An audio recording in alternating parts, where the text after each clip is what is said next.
y vamos a ver lo que es el dolor. ¿Mm? Es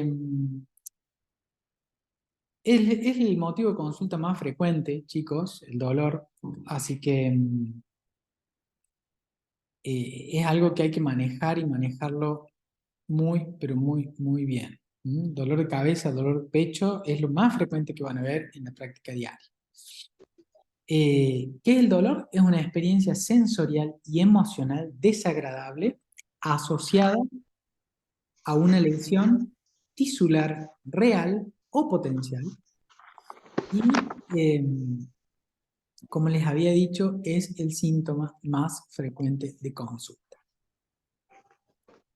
Para el dolor, en general, nosotros contamos con distintos tipos de fármacos. Tenemos los opiáceos, son los que vamos a ver ahora.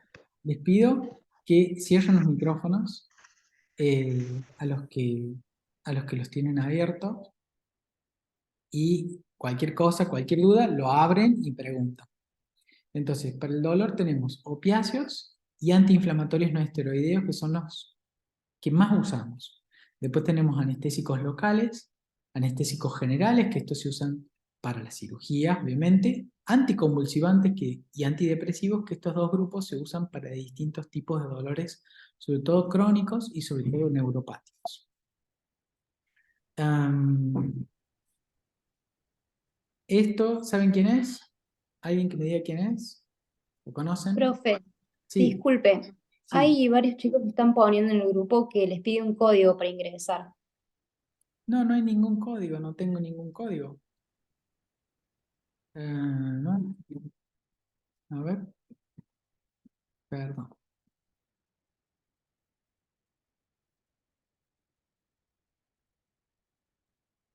No, no, no hay ningún código.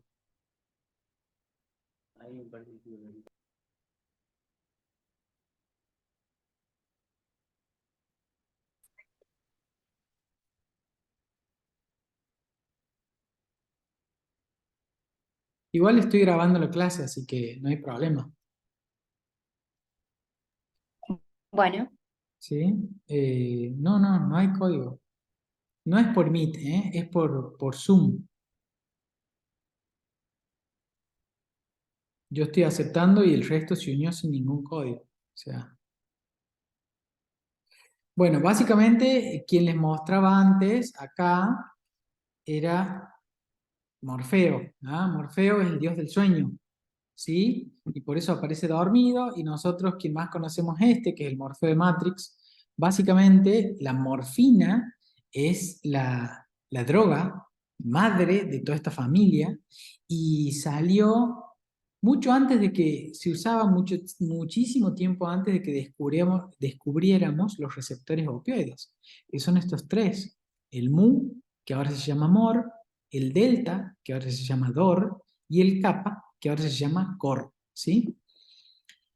Entonces, primero usamos la morfina, porque sabíamos que disminuía el dolor y que daba esa sensación de tranquilidad y que nos daba sueño, ¿sí? Después descubrimos los receptores y por último descubrimos que había ligandos que nosotros mismos sintetizábamos, proteínas nuestras, que estimulan nuestros propios receptores. ¿Mm? Nuestros propios receptores forman parte del sistema opioide nuestro y estos son los ligandos: la met y la leuencefalina, las endorfinas, que la beta-endorfina es la más conocida, la dinorfina A, la dinorfina B, y ahora hay actualmente más nuevos como la alfa-neoendorfina o la endorfina 1. Hay muchos y cada uno tiene sus particularidades. La vía del dolor, no me voy a centrar en mostrarles cómo se transmite. Básicamente hay una lesión tisular que hace que las dendritas de las neuronas detecten esta lesión, lo llevan a la médula y por el asta posterior de la médula espinal esto se transmite hacia el sistema nervioso central. Distintos tipos de transmisión, no nos vamos a detener en esto. Básicamente los receptores opioides, sepan que están en todas las células, ¿ah? Y que uno, activando el receptor opioide, inhibe la transmisión nerviosa de la vía del dolor. ¿Queda claro eso? ¿Por qué? Ahí lo vamos a ver bien. ¿Por qué? Esto no tiene importancia. no es que no tiene importancia, pero quiero pasar a lo más útil, que es saber bien qué tipo de receptores son y a qué están asociados. Teníamos entonces los delta, los mu y los kappa. ¿Ah? Acuérdense que cada uno puede ser estimulado por distintos tipos de opioides endógenos nuestros, como las encefalinas, la leu y la metencefalina, la endomorfina, la beta-endorfina y las dinorfinas. ¿Sí? Y en general, las encefalinas actúan con los receptores DOR o delta, las endomorfinas y la beta-endorfina con los mu o mor, y las dinorfinas con los cor.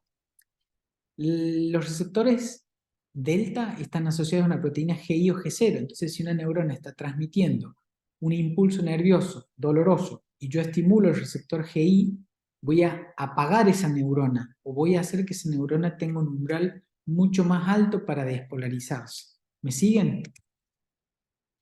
Esto va a generar un aumento de la conductancia en potasio por un lado, hiperpolarizando la membrana, haciendo más difícil que esa neurona pueda transmitir el dolor, y eso suprime la despolarización de esa neurona, y por otro lado disminuye la actividad del canal de calcio, y eso también disminuye la liberación de neurotransmisores e impide o dificulta la transmisión del impulso doloroso.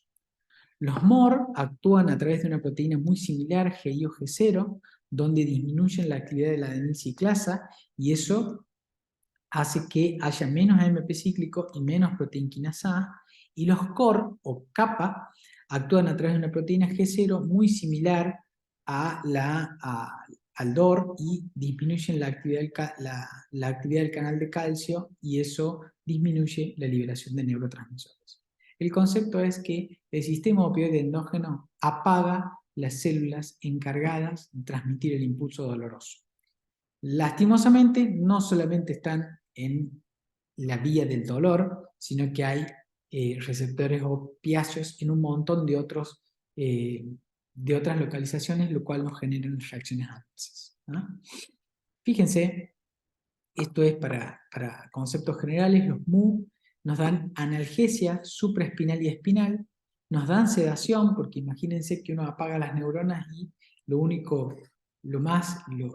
la primera reacción adversa que tenemos es la sedación, generan depresión respiratoria, disminuyen la motilidad gastrointestinal porque el tubo digestivo está lleno de estimulación por distintos tipos de neuronas y eso hace que la motilidad aumente y cuando uno apaga todo eso, las células hacen la estimulación por parte de los opiáceos, hace que la motilidad gastrointestinal disminuya y la principal reacción adversa, o una de las principales reacciones adversas de los agonistas opiáceos, ¿cuál va a ser? ¿Cuál les parece que va a ser? La constipación. ¿Ah? Los receptores delta están involucrados también en la analgesia supraespinal y espinal y modulan la liberación de hormonas y neurotransmisores, pero fíjense, no me dan disminución de la respiración, no me dan tanta sedación. Y los kappa también me dan analgesia supraespinal y espinal, me disminuyen la motilidad gastrointestinal, pero tampoco me alteran la respiración y me generan sedación. Por lo tanto, si yo puedo estimular el delta y el kappa, mejor. ¿Por qué? Porque no tengo tanto problema, pero no hay nada como estimular los mu para generar analgesia. Y de hecho, son fármacos que no tienen techo como analgésico. Vos subís la dosis y cada vez el dolor desaparece cada vez más. No sucede lo mismo con otros analgésicos. Problemas de los opiáceos: producen tolerancia. ¿Por qué? Porque a medida que voy usando en forma crónica, el efecto va desapareciendo de a poco y necesito cada vez más dosis para tener un efecto similar. Pueden producir adicción y de hecho estos fármacos son los más adictivos que hay. Creo que la heroína y la cocaína son los fármacos que más adicción generan y no se olviden que la heroína es un opiáceo. La morfina es un opiáceo. Y como producen adicción, producen dependencia, que es un estado de adaptación que se manifiesta por un síndrome de abstinencia que se da cuando se interrumpe el tratamiento. Por lo tanto, Estas tres cosas son muy importantes a la hora de hablar de opiáceos. La analgesia es espinal y supraespinal, y es el único grupo de fármacos utilizados para el dolor que actúa tanto sobre el componente somático del dolor, pero también sobre el componente afectivo, o sea, cómo uno percibe el dolor. El resto de los analgésicos actúa sobre el componente somático. Los opiáceos son de los pocos que actúan sobre el componente afectivo y cómo a mí me afecta el dolor. Pueden producir somnolencia y tranquilidad, lo cual eso es lo que uno busca a veces, y a dosis altas, que es lo que no queremos, puede producir coma y depresión respiratoria, que es la reacción adversa más grave porque el paciente puede hacer un paro respiratorio. Y dan euforia o disforia dependiendo del receptor involucrado. La depresión respiratoria la generan siempre cuando la dosis es alta, pero a veces con dosis normales hay algunos pacientes que pueden tener problemas respiratorios graves. ¿Cuáles? Cuando utilizo opiáceos en combinación con otros depresores del sistema nervioso central, como por ejemplo el alcohol, ¿ah? O clonazepam, que ya vamos a ver qué tipo de fármaco es, pero es una benzodiazepina. Cuando hay enfermedades respiratorias o enfermedades neurológicas que me predispongan, por ejemplo, el EPOC, por ejemplo, un trauma de cráneo, donde el paciente está medio dormido y encima yo le voy a hacer opiáceos. Pacientes de edad avanzada y cuando tengo el oxígeno y el dióxido de carbono alterados. ¿Qué otros efectos producen los opiáceos? Bueno, en el sistema nervioso central disminuye el umbral compulsivo, o sea que un opiáceo me puede generar una compulsión, por supuesto. Disminuyen la tos por el reflejo de la tos y eso hace que se puedan usar como antitusivos. Los antitusivos son fármacos que actúan para disminuir la tos. Pueden producir náuseas y vómitos porque producen estasis gástrica y porque estimulan el área postrema en el bulbo, entonces pueden producir náuseas y vómitos. Eso es lo más frecuente que genera en el sistema nervioso central, fuera de la analgesia y los efectos sobre el sensorio y la depresión respiratoria. A nivel ocular es muy característica la miosis, o sea, la pupila se hace bien chiquitita, y obviamente que si el paciente entra en hipoxia y la hipoxia es prolongada, no voy a tener miosis porque ya voy a tener un daño por bajo oxígeno a nivel del tronco cerebral y eso me puede dar midiasis, pero el efecto directo de los opiáceos es miosis.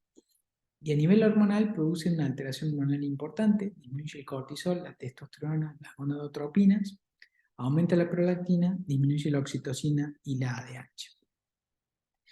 Otros efectos diversos: disminuye la presión arterial por liberación de histamina, genera vasodilatación pulmonar, lo cual a veces me genera un efecto beneficioso, por ejemplo en el edema agudo de pulmón, disminuye la precarga, el hino y el cronotropismo, aumenta el dióxido de carbono por la depresión respiratoria y por este aumento de dióxido de carbono puede producir vasodilatación cerebral y aumento de la presión intracraneal. En la vía digestiva, acuérdense que disminuye la motilidad gastrointestinal y el paciente presenta constipación.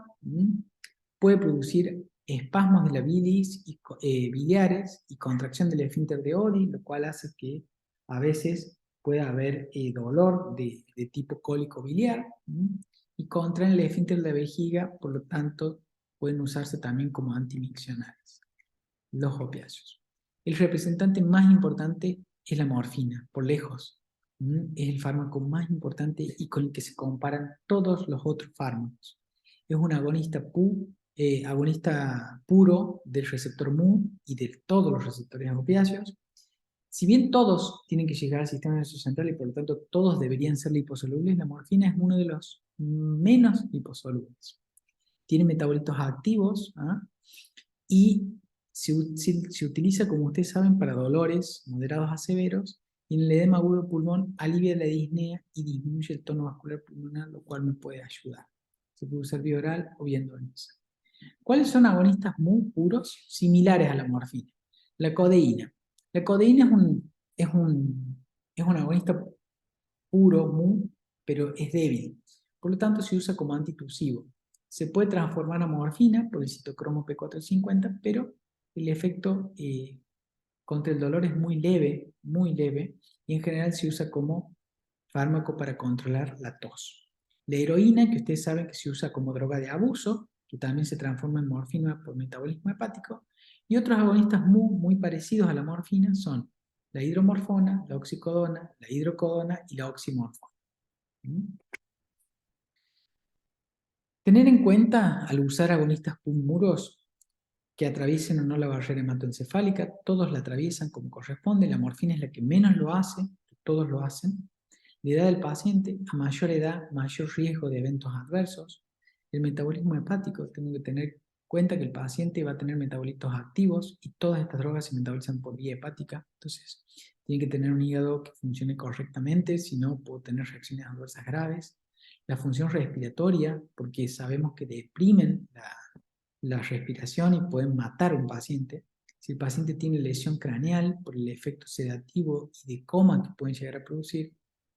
Si hay hipovolemia y hipotensión, porque pueden pronunciar esto, y acuérdense que liberan histamina, entonces en pacientes asmáticos tengo que tener mucho cuidado.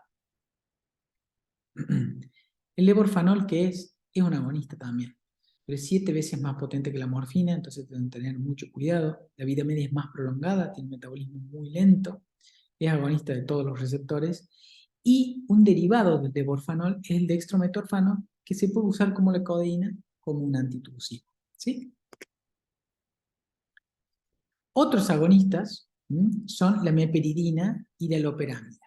La meperidina se utiliza como analgésico, y vieron esos pacientes que salen de quirófano temblando de frío o por la anestesia, que se llama temblor postanestésico. Bueno, se usa para eso porque lo resuelve fácilmente. La vida media es relativamente corta, de 3 horas, se puede acumular, y tiene interacciones con los IMAO, que son unos fármacos antidepresivos, que los vamos a ver más adelante. Y la loperamida y el difenoxilato son derivados de esto que se utilizan como antidiarreicos. Sobre todo la loperamida es muy conocida. ¿Por qué? ¿Por qué como antidiarreico? Porque no atraviesa la barrera hematoencefálica y solamente actúa estimulando los receptores a nivel de los plexos de Meissner y Auerbach en el tubo digestivo, y de esa forma enlentecen el tránsito gastrointestinal y se comporta como antidiarreicos sin todas las reacciones adversas a nivel central que tiene el resto. ¿Sí?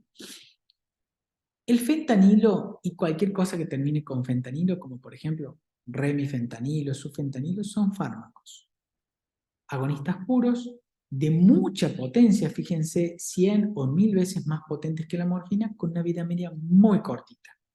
En general, el remifentanilo es el que vida media más corta tiene. El remifenta se metaboliza por esterasas plasmáticas, la vida media es de escasos minutos.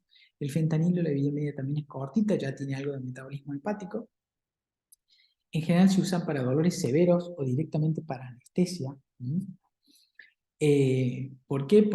Porque disminuimos la utilización de anestésicos volátiles o gases anestésicos.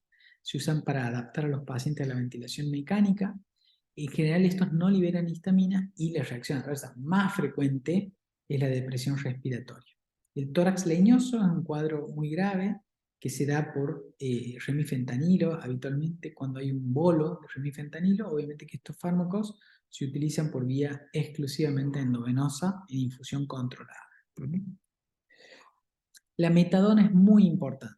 ¿Por qué? Porque es un fármaco de acción prolongada. El levorfanol es de acción prolongada, pero el resto era de vida media no tan larga. Es un analgésico que se puede usar por vía endovenosa, es potente y se utiliza para el síndrome de abstinencia. Si uno tiene un paciente adicto a la heroína, que uno lo quiere tratar de destetar, lo mejor es darle heroína, pero cuyas concentraciones plasmáticas se mantengan estables en el tiempo. Y para eso no hay heroína, porque la heroína de la vida media es corta y hace picos y valles, y por eso el paciente está de euforia a disforia y a depresión. Entonces, para eso la metadona mantiene niveles plasmáticos estables y suprime los síntomas de abstinencia. Obviamente que a eso lo tengo que ir retirando con el tiempo. Se metaboliza por el hígado, es para desintoxicar a los pacientes de los opiáceos y prolonga el QT, además de tener todas las reacciones adversas que tienen como todos los opiáceos. El tramadol es un agonista muy débil, muy parecido a la codeína, pero que además inhibe la recaptación de noradrenalina y serotonina, y por lo tanto tiene muy buenos efectos sobre dolores leves a moderados. Sobre todo se combina con el paracetamol, que es un fármaco que todos conocemos y que se utiliza para el dolor. Por último, tenemos fármacos que son agonistas parciales, como la pentazocina, que tiene un efecto analgésico, pero que como es un agonista parcial del MU, y el encargado de la dependencia y del potencial de abuso del receptor MU, al ser agonista parcial, genera mínimo o nulo potencial de abuso de la pentazocina. Y para dolores leves a moderados, ¿por qué? Porque justamente es un agonista parcial y no es fuerte. Después tenemos la nalbulfina y el butorfanol, que son agonistas antagonistas, que quiere decir que son agonistas kappa, antagonistas mu. Estos también se usan de manera muy similar a la pentazocina, y la utilidad es para dolores, se puede utilizar para dolores leves, moderados o severos, pero para aquellos pacientes que uno planea que tengan mínima o nula potencial de abuso. La buprenorfina es una agonista parcial mu, que si el receptor está con un agonista mu se comporta como antagonista. Se utiliza para el manejo del abuso y la abstinencia de los opiáceos, y se puede administrar por cualquier vía, esa es la ventaja que tiene.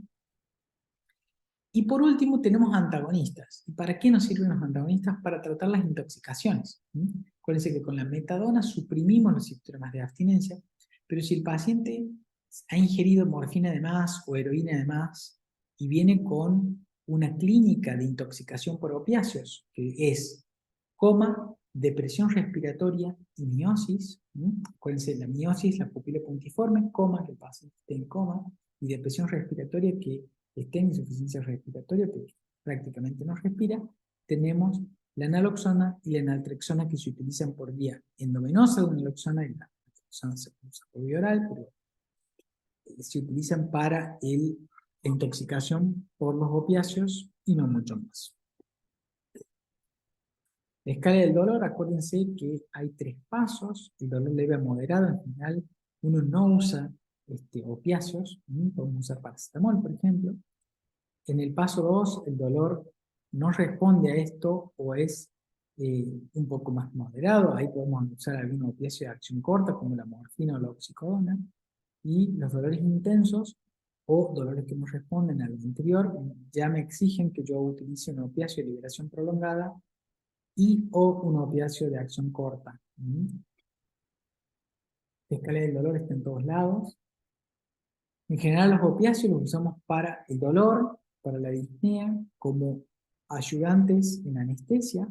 Y acuérdense que para la tos podemos usar la codeína o el dextrometorfano, y para la diarrea la loperamida o el difenoxilato, que acuérdense que no atraviesan la barrera hematoencefálica.